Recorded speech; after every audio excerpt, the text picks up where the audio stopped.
Hey everyone, I'm working to hit 1,000 subscribers and I need your help to get there. If you enjoy this content, please hit that subscribe button right now. You know what kills me about spring training?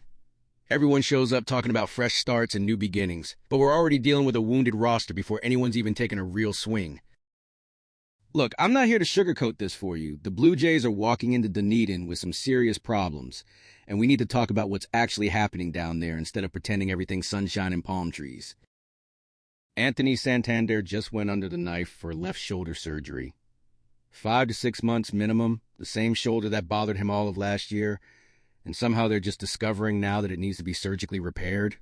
Come on. This is the guy they brought in to raise the ceiling of this roster, to give them some offensive firepower they desperately needed. Instead, he's going to spend the first half of the season rehabbing while the team figures out who's actually going to play left field. And here's what really gets me about the Santander situation. If he comes back in July or August, you're basically looking at a guy who historically starts slow anyway, now starting over again in the middle of the pennant race.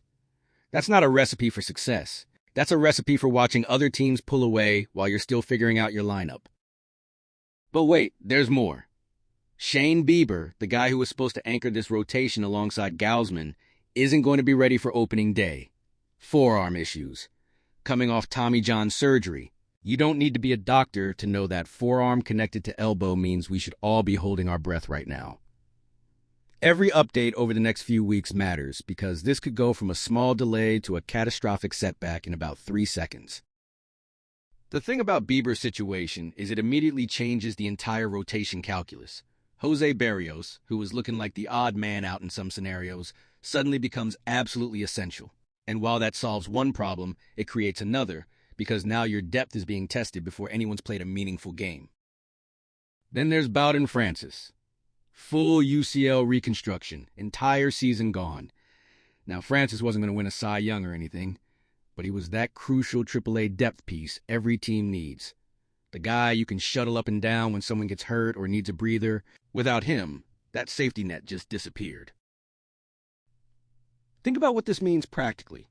You've got no Santander, no Bieber to start the year, no Francis as depth. The margin for error just evaporated. Good teams can handle 1 or 2 injuries. Great teams can navigate 3.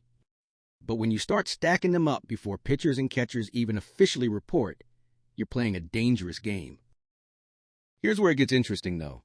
All this chaos in the outfield, it actually creates opportunity. Someone like Joey Loperfido or Addison Barger or one of these young guys can walk into camp and claim a starting job if they perform.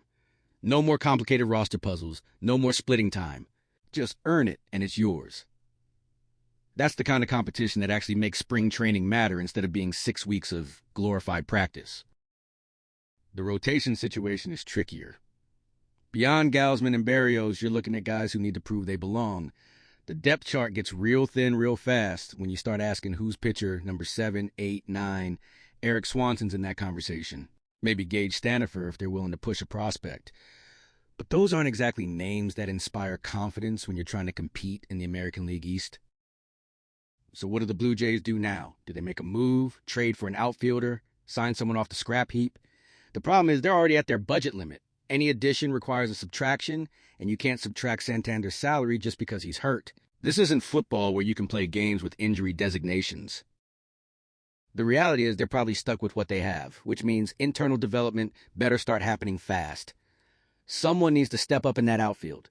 Someone in the rotation needs to exceed expectations. Because if one more significant injury hits, if one more key player goes down, this whole thing could spiral into a lost season before summer even starts.